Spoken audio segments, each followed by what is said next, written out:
Why is Andrey always in China exactly? I was ready to hug each one. The engine is indestructible. And on the airship, we can earn 300%. I have goosebumps. At that time, it cost only $500,000. Yes. Hello everyone, I am Yulia Shishkina. Usually I share what's going on, but today I am not sharing, I am asking questions. Andrey Lobov is the one sharing. Hi Andrey. Hello? Hello, Yulia? You need to sing normally. Hello Andrey, this is how it's done. No, I am actually Andrey, but not an apostle. We are going to figure out who you are and what you do. The first question right away. Production cooperation is a resource. You know, we already had enough names. Sovelmash, SOLARGROUP, and now there are Sovelmash and dirigibles coming up. We also need to understand who these resources are and how they relate to the entire project. Great, good question. I like it. Look, the resource is a cooperation, a certain cooperation that brings together several productions. The company Sting, of which I am the director, is part of this resource. Another company.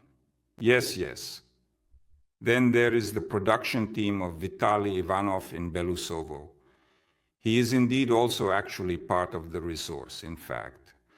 That is, he helps us create some models. Then there is an interesting team led by Fyodor Konstantinov. I think you know him. They have a scientific laboratory in Moscow. Look, we are making an engine. Viktor Aristov is giving it to us. We need to move it forward. We need to implement it somewhere. What are we doing? We are going to Dmitry Duyunov and saying, please, conduct the engine test for us. The laboratory is only his, only at Sovelmash. It is difficult to find a laboratory in Russia that is better than this one. In Europe, it costs $40,000. Just to test. Yes, just to test it. So who else is involved in the resource apart from the 3 leaders you mentioned, including yourself? Are there any engineers? Or are they people who work with their hands? Mainly engineers. Everyone has higher education. Even the one who is handling the technical part, Dmitry, right now, he is directly working with me. Oleg Kovalev, who was responsible for electronics, is currently in St. Petersburg, but he is also helping us from there in some way. In other words, we are scattered. I think that people are interested in the relations of these companies and in establishing some kind of organizational structure. The thing is, when the question comes up about how long I have been on the salary, I have been on the salary of SOLARGROUP for approximately over a year now. That's all, up until that time. Although the resource exists, wow. Yes, and no, the resource as a union is also recent. And still it exists. Yes, Stin, yes. I was, and still am, the director of the company Stin. I earned money in Stin in various ways. Either we made machines and sold them, or we tuned cars and sold them.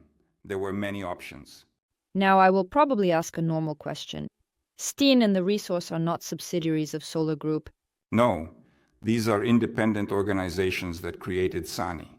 The company Sting created SANI. And I personally, as the director of the company Sting, earned money by transporting people, Muscovites, Americans, Indians, everyone who came to this park. I drove them around and made quite a good income, by the way. In general, you can definitely earn great money from rentals, guys. With sleds, you can easily support a family of 4. Easily. Listen, but you've already been overwhelmed with questions about karting. When will there be a full-fledged rental at Slavyanka? A full-fledged production needs to be established at Slavyanka. But probably it's not for me, because I already want to create production on a dirigible. Yes, and I can set any price. Really. Yulia, have you ever wondered how much additional potential money can be earned from airship tourism? I'm also in the same harness as you. The rental for the airship costs 76,000 rubles. I checked. 76,000 rubles. Is that per person? Yes. Well, it's kind of a slippery figure. It can be increased 3-fold and no one would even notice. So, earning. Look, right now, balloon rides are very popular all over the world, like those airships with baskets underneath, right? Well, they are also called hot air balloons. Yes, approximately 25,000 rubles. Oh, from 12 in Sochi, right? And up to 40, let's say, over Kaliningrad. We have 25 in Tula. In Tula, 25, right? Well, you took a rather average one. But what is there to see in Tula? And what is there to see in Kaliningrad, right? Well, yes. And that's why the price of the beach is quite high. In Sochi, however, it's the cheapest. I don't know why. Maybe the competition is higher. Let's go back to you, to your personality. Is there perhaps an exciting story about how fate brought you to collaborate? There are plenty of exciting stories. This is the very beginning, when Sergei Semyonov launched the project. It was the pre-launch, and it took place on June 1st. My birthday is on June 3rd, and I'm sitting there. I don't know how to describe it, but the bed was made of granite. To carve from granite is a hard life. Yes, we were in Crete. It's a sandy village in the mountains with amazing cuisine, simply incredible. Back then, traveling was very cheap. I don't even want to mention the figure. What year is it? It's funny, that was 7 years ago. I think, wow, I'm running there and Leria is talking. Can you imagine such a project? She looks... So Lera is my wife. She says, so what? I reply, what do you mean, so what? This is such a project. And that's how it all started. That same day, I sent some money to Sergei Semenov's card. Like many back then. Yes, I am returning to Obninsk and I have my own store. And all these people, all the builders who are constructing multi-story houses in the Kaluga region, come to me and I tell them, guys, can you imagine how we can live? We can invest right now. We don't need to become professional investors. We can just throw in, I don't know, $10,000 and that's it. And it will be beautiful. And we can wait for it to bring us dividends. Well, it's clear that people started to take it seriously. So you became a partner? I didn't know. I don't know how to enter. I give them the link, and they go in. And I got 15% from each of them. I didn't try. I don't even know how. There. It seems so. I don't even know how many. I think it's 7, isn't it? It depends on which partner. It's nonsense. These are all trivial matters. Open your personal account. I open the personal account and I have money there. Can you imagine? I say, folks, I'm calling them all again. I say, look at this. The situation is like this. In short, I've earned money from you. I'm working for you. I'm working for you. They are all laughing. I say, if you want, you can become partners. It turns out. So this is how it works. Yes, it turns out they pay for this, for what I have told you all here, for you coming in. They also bought packages. I bought a package for my wife. In general, I haven't withdrawn a single penny from my personal account with that money. I launched all of them back into the project. It's such an interesting and captivating story.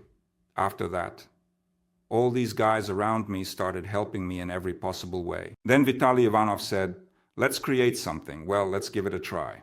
And so we started. In short, we became friends. We had been friends for a long time, but the project brought us even closer together. It united us so much that we became a cooperation. So why do we need to transport all this to China?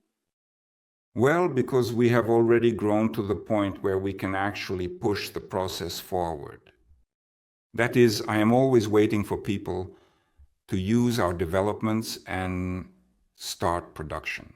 But no. There are some developments. There are in 2 countries, even in 3. But again, in the territory of Russia, I just saw that there is none in Russia yet. Some people, I don't know if they are investors or just passing commentators, are not very pleased. They ask, why is Andrey Lobov constantly in China? Why isn't he promoting in Russia? Why is there no demand in Russia? There is a good answer for them, but you should ask the question. Let's start with you. But this is already a game, and who is the fool? You are the fool, and I am the fool. And it really turns out that you are now confirming someone's concerns that everything will eventually move to China. Not everything, again. We cannot move, say, Vitaly Ivanov's workshop to China, and he will never go there because he has more work here than he can handle. And if something needs to be launched, up to the point that we can manufacture the engines ourselves, we can also make the controllers ourselves. We need to quickly start for some country. What is China good at in this regard? In China, there are donors. We take boat motors. There is already a donor ready. Without the engine, without anything. just the hull. In China, Aristov produces Da-95S engines. Everything has already aligned for 2 positions. We can assemble them right there on site, and then we can supply them to any country in the world. From there, retail points can then distribute them. Is there no such opportunity in Russia? In Russia, I am waiting for someone to say I am ready. This is the response to the comment. It's hate or not, it doesn't matter. Whether it's an investor, why not in Russia, why in China? I say consider the economy. In Russia, the taxation is very complex. Plus, it is very high. Is it easier in China? It's easier in China. Well, since we started talking about the pains of investors, you often go on air specifically at the request of investors. What concerns those who are watching the project? What questions do they have? What are the sensible questions, the interesting questions? What are the silly ones? Here, I was just talking about how I got involved in the project. And at that time, investors and the partners of the investors were interested in one question. They asked it very often. Why are the shares being diluted? Why are there so many people? They invest, and how much will we actually earn later? A lot of people were offended. Even among those who surrounded me, some said, look, I invested $30,000 and now there's nothing left from that. In reality, that's not true. We have built a beautiful building that will operate in Zelenograd, in a special economic zone. It is already grand in itself, no matter what. When it comes to questions from investors, I have been luckier than anyone else. I am indeed lucky with my friends, my partners, and my investors. Let's say right away that now Andrey Lobov will voice the 3 most interesting questions, in his opinion, that you asked under the video he announced the day before the filming of this podcast. The 3 most interesting questions will be announced, answers provided, and authors will receive branded merchandise from Solar Group. Great questions. Almost all of them. Again, my audience asks great questions that are a pleasure to answer. So I will respond right away to the first question. The person reacted immediately. Literally a minute after the video, he asks, "Good afternoon, Andrey. While working on the Duyunov engine project, you visited many countries. Which country impressed or surprised you the most?" Look, I like countries that focus on ecology and environmental sustainability and environmental protection. This is wonderful. It's just nice to travel in countries where people care about the environment. It is pleasant to walk there, pleasant to look around. This is Croatia, the first astronaut I encountered abroad. Just recently, last year, I went to Macedonia, and they really care about nature. They are just so protective of this lake. They say this lake after Baikal is certainly the largest lake in Europe, and that's really nice. Indeed, a clean lake. They were showing me, filling up water directly from the lake and drinking it. I, however, didn't take the risk because ducks were swimming nearby. But they feel this way, and you see, they are very similar to us.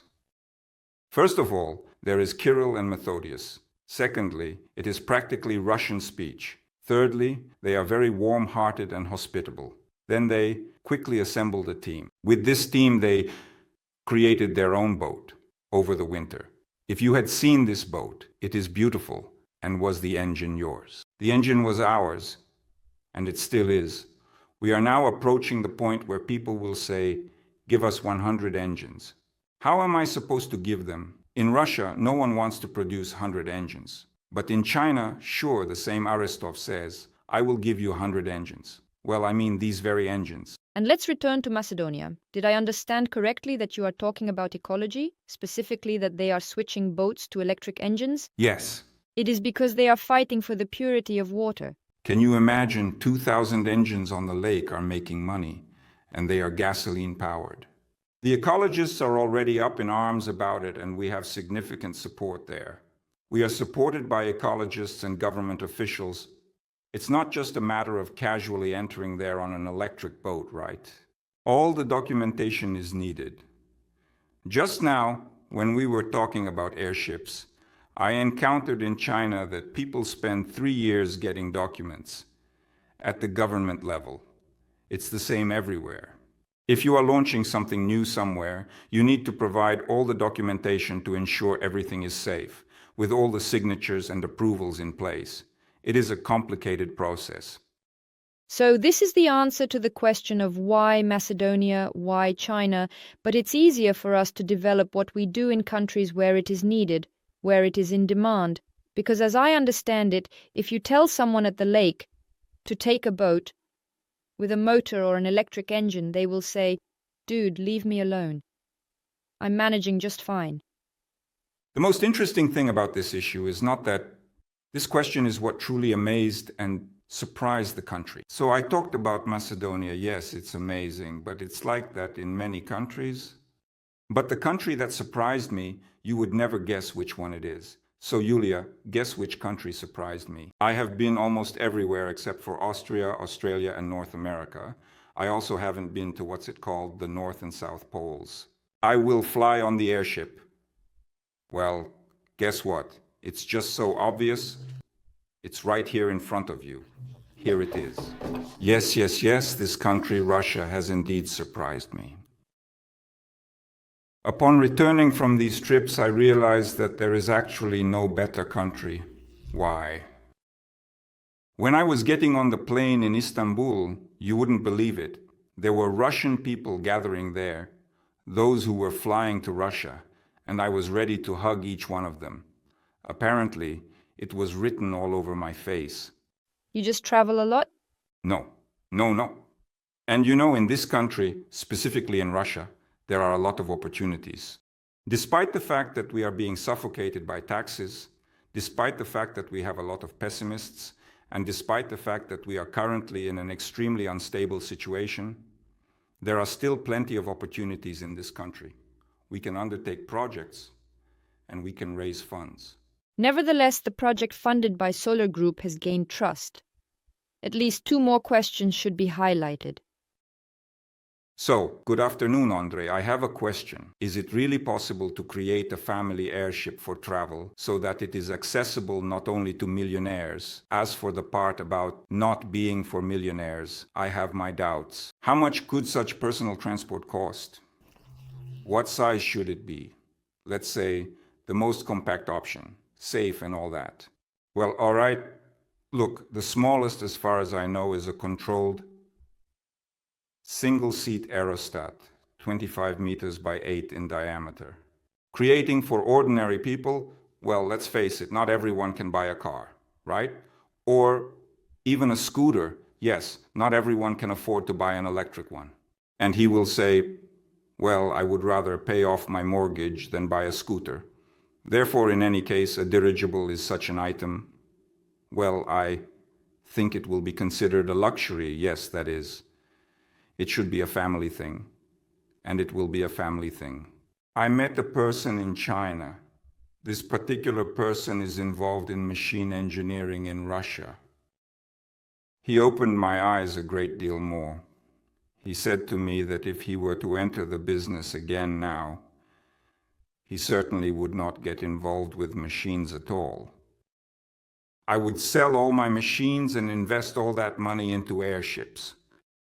Because we can earn 5% on machines, but we can earn 300% on airships. That is the answer to the question.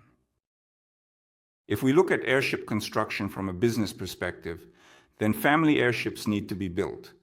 They will be built, and they will not only be in tourism, but they will be everywhere. However, they will be purchased by wealthy individuals. Well, like jets? I don't compare it with that. I always compare it to yachts. They sail on the surface. Here, air is the same space, just in a gaseous form, and we are at the very bottom of the ocean, this gaseous one. And we are on these airships, like on submarines. We can rise into the lower layers of the stratosphere. That will be the surface. We can observe up to 300 meters, that will be the bottom, to see what we have down there. The first airships will definitely be bought up even before they take to the skies. I assure you of this, they are already lining up. They are watching to see who will be the first to release the airship, and they will buy it. I am telling you for sure. The third question. Well, if we're talking about airships, it's interesting to hear opinions about Tsiolkovsky's airship. He wrote that even if it were made of silver or even gold, it would still be profitable. It's clear that science has advanced and so on, right? Look, I have a favorite city in Kaluga Oblast. It's called Borovsk. I shoot a lot there, doing experiments, and there is not just an apartment. There is a monument to Tsiolkovsky. And all of this together, when there stands the rocket, like the one at VDNKH, only smaller, and below sits Tsiolkovsky in felt boots. And at the same time, they destroyed the old believers, and all of this is in one place. This is a city that unites. You stand there, look around, and think, this is the horror of Russia and its delight, its greatness. And all of this is in one place. It is truly beyond comprehension. In such a settlement, yes, and all of this is just like that. Therefore, for me, Tsiolkovsky is simply a man. If he said, guys, this is profitable, then you can go ahead without looking back. It is only for this reason that Tsiolkovsky said this, that I would join the airship project. Tsiolkovsky simply said it, and I immediately invest money because Tsiolkovsky said so. That's just how I am. And the tuk-tuk sales have started in Asia. It's very interesting. When will you take on the airships for passenger cars, or is it technically complicated? Look, a video with Viktor Aristov was recently released. We were just discussing this issue in China. If we in the 1990s plunged directly into such brutal capitalism, tried it and entered it, then they did not abandon socialism. They simply opened the doors to the world. And here is where they have come today. The company I was with, where they gave me a presentation, is an airship tourism enterprise that I visited. They have come quite far in their journey. They already have a certificate of completion and are ready to start producing advanced and innovative airships. But they want our brains and expertise. Even now, as I reflect on my journey since entering the Penza Polytechnic, I realize that I indeed had the best teachers. I remember Boldyrev, whom I took the final exam 8 times and he didn't expel me. I remember Mikiv, head of the department, under whom I completed my thesis on precision sliding supports with gas lubrication. I remember Chufistov. His brother actually read such numbers on the machine parts that I couldn't even type them correctly on a calculator. I would still make a mistake. He thinks this way, thinks, then suddenly stops halfway. That's it, break time. Well, the break starts and he picks up from that spot. Can you imagine the memory? What great people taught us. And these people, just like other people, are needed by China today. The first thing they ask is, could you please find us some physicists? We are lacking mathematicians. In China, they are already making kits for cars. That is, you can buy this kit and install it on some model. He is kind of universal for a universal machine. I even know a person, and you know him too, it's Igor Korkov. He bought a whale for fuel trucks at some airport in Moscow earlier this year. That is, such whales are produced. And there was also a question about Indonesia, and just this. Electric bikes. Yes, well, let's read it out. Well. Lately, I see more and more electric bikes on the road, new models, but no one is converting gasoline to electric. I would like to somehow participate in the retrofitting of bikes to our technology. Is there any economic sense in this? Yes, there is indeed. But not every bike, not in every country. For example, let's take not a bike, but actually former Yugoslavia. Hundreds of thousands of boat engines which have not changed at all are indeed indestructible. But now it's time to convert them to electric. The market is free. Come in, make changes. The same thing. Pick a bike in Indonesia. I don't know. I was in Indonesia.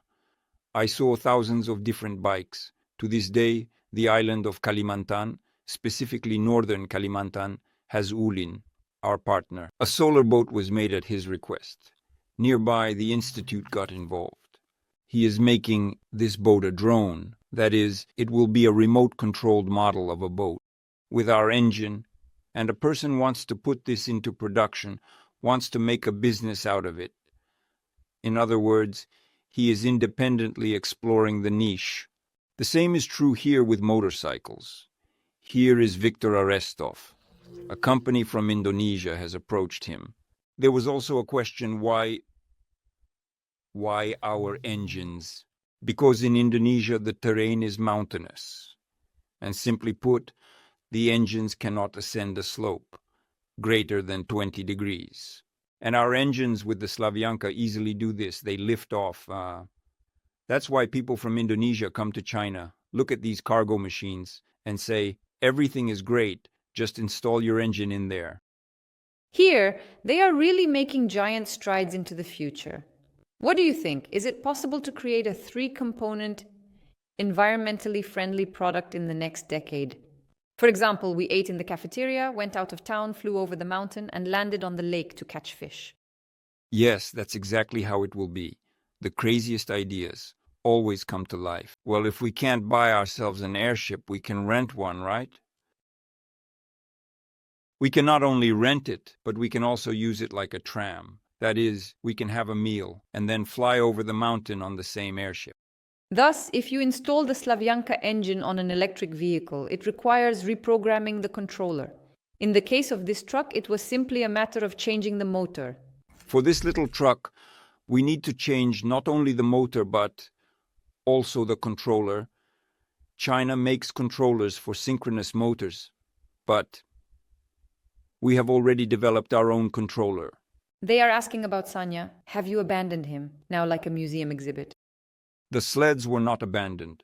They are not alone, by the way. There are many sleds. There are 3 sleds. And they all have different designs. Some are equipped with a 95 engine, while others have a 90 engine. But as a business, we do not use them. It's just that right now, while selling old equipment, we have accumulated a lot of machinery. To start something new, one must get rid of the old. Therefore, please those interested, if anyone wants, they can purchase sleds and continue to do business with them. And Alexander writes, I am disabled and dream of acquiring an electric vehicle like a small SUV, but the government does not provide those in need with rehabilitation vehicles. Is anything planned in this direction? The issue of disabled people in our country is a very serious and important case. In '64, which is 19 years after the war, I remember a huge number of disabled people. That is, the post-war period, 20 years after the war, 25 years after the war. There are a lot of people there without legs, without arms, and this is my childhood. I saw all of this. It is pain. What I also liked about the Sovelmash project is that the first thing Dmitry Duyunov did was patent a motor wheel for the disabled. Yes, I remember, by the way. Right here, right now. The presentation. But again, well, who? The question always arises, who should support this? Who should organize it? As Sergei Semyonov says, guys, it's simple. It's just about organizing and raising money for some project. Just take it and try. That is, someone needs to take it and give it a try. But in the context of the Slavic woman, in the context of the engines, a person is needed who will take this on closely. One cannot demand from Andrey Lobov, Sergei Semenov, or Dmitry Duyunov here. It seems that people are busy. What is a person who will focus on this? Now let's talk about motivation and then about dreams. There is a question about motivation. How did you achieve discipline? What motivates you? How do you inspire movement? And by the way, you radiate positivity. Thank you for your work. Now please share what the secret is, what your motivation is. It turns out that looking to the future with optimism is much easier. That's why, for some reason, optimists live longer, yes, but not all of them. Later. Well, it's definitely exactly optimism, exactly what I like. As Vladimir Ilyich Lenin, Ulyanov said, one cannot live in society and be free from society, but at the same time, I really love to be free, free in my dreams, in my creativity, as he profoundly stated and emphasized the importance of this idea in various contexts. And when you create something in that moment, truly everything comes together. Why do I know about airships and balloons? Because about 10 or 15 years ago, I wanted to buy a balloon for myself. For myself, I have a sufficiently large plot of land where 3 to 4 airships can easily fit. And I wanted to acquire one for myself. I found a company that manufactured them. At that time, it cost only $500,000. And so, when the airship was launched, I thought, cool, a very controlled balloon, an airship. And at the same time, there is a route that I have long dreamed of taking. It is the Putorana Plateau. Where is this? It is beyond the Urals. There is a place where the largest global reserve of water is accumulated. There are basalt mountains, completely devoid of vegetation. It's such an absolutely Martian landscape. Well, just imagine, you are floating above the surface. Fort Francis, yes, and it's all water, waterfalls, beauty, and you see all of this from a height of about 100, 200 meters. We looked at the Putorana Plateau, then moved on, where we bypassed the areas where the forests were cut down by the Chinese. We arrived at Baikal, and yes, we also took a look at the North Pole. Meanwhile, you are comfortable and warm, with white bears and herds of reindeer running beneath you in Yakutia. Endless routes that are just various and different types of routes, and you can actually work. Wow, we have goosebumps. Yes, it's space. It's just something incredible. Well, if Andrey gets goosebumps from your suggested routes, he will also highlight some winners. Tell us, where would you dream of going on an airship? In which directions? In a week, Andrey will choose one interesting direction, and another week later, he will choose a different one. There will be 2 more winners. What, really? All right, let's choose. Either I will choose or Andrey and I will choose. Let's make a choice. We'll figure it out somehow. The conditions are very simple. As always, you need to be subscribed to the Dirigibly channel, leave a comment, of course, and then you will receive a branded hoodie with Dirigibly if your comment is liked the most.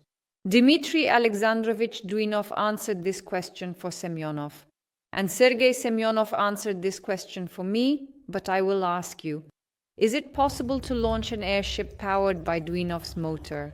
So the connection of resources of one company, not another company. Yes. Is it possible? From the very word, yes, the resource company is already doing it. We are already in this collaboration. We just need to take and install Duyunov's engine on the airship. Of course, it would be beneficial for us if there are engines standing there. It would be quite a big order. We will sell the engines there for a fortune. We will send a request to Sovelmash. Dmitry Alexandrovich will make the engine, right? They will create it, show it, the designers will take a look, the engineers will take a look, they will say, cool, let's go for it. That's it, no questions asked. Let's return to the ground, the PC resource. It's interesting how the tests are conducted. I saw how you worked on the go-karting, everything is very interesting, everything is clear, it's just that you arrived as if completely prepared. And when it is necessary to test, as we read, that the efficiency is higher for a highly efficient electric motor, the engine is indestructible, cheap, and easy to operate. How do you make this comparison between a conventional gasoline engine, where you take and buy an electric saw from Bosch, and based on parameters similar to this electric saw, you select something ready and make a Slavyanka for it? How do you simply take and compare 2 products in a simple manner, easily or effectively? Well, it is clear that objective comparisons can only be made in a laboratory. Yes, that is why electric engines were compared again from the same company, like AEG and Siemens, and they compared the Slavyanka This comparison will be objective because it is conducted in a laboratory. In general, it's difficult to compare because gasoline go-karts are much more powerful. They have a gearbox. Our electric one does not have a gearbox. We cannot switch over, so we somehow adjust the settings to avoid overheating. Our comparison is very subjective in nature and highly subjective. On what basis is it then claimed that the efficiency is high and that the efficiency factor has been this many times? Is this somehow verified? When it is said that the efficiency was this many times, it was Viktor Arestov who conducted the research on the 90th engine stand, and he states that it is 73 nm. He draws this graph and it can be compared, shown and seen. This is in the laboratory, but all these things, they are all for me. You can't touch them. So I got into a go-kart, yes, a gasoline one, pressed the pedal and I can feel that I'm moving. Then I got on the electric train, yes. I sat on the electric train with a Slavic woman.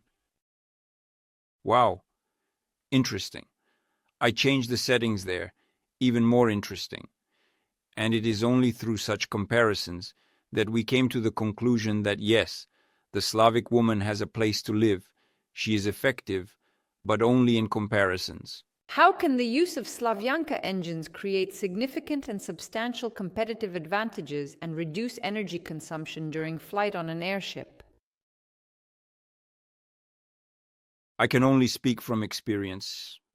The electric motor on the Slavyanka, on the CX100 bike, yes, the blue one, behaves perfectly. The savings are enormous. I cannot say how economical it will be in the air. On the ground, yes. On the water, yes. But I do not have such experience in the air. There is no data to answer this question. Not yet, but we are actively working on it. And I think that for the air engine, specifically for the one that will spin this propeller in the air, a completely new and innovative motor needs to be developed from the ground up. So based on these whales that currently exist, based on the iron that is already being produced, in my honest and considered opinion, this is not a utopia, but it is not for the air. Cooling is needed there, meaning the engine must initially be designed with a water jacket. Engineers need to be hired and paid. They should develop it from scratch. Thank you very much, as always, with expression and inspiration. Andrey Lobov was with us today. Friends, comrades, please don't be offended if your question wasn't addressed, because we are not entirely competent to answer some of them, for example, regarding financial prospects. We can ponder, but we have no wine, so I wish you a safe journey tomorrow. Oh, do not distribute mines to anyone, only distribute hoodie to our commenting subscribers. That's it. I hope to see you soon at the next trials. Well, in general, I will always bother you, you know that. Yes, anywhere. You were with Yulia Shishkina and Andrey Lobov. Goodbye, everyone. Thank you. Goodbye, everyone. Until we meet again.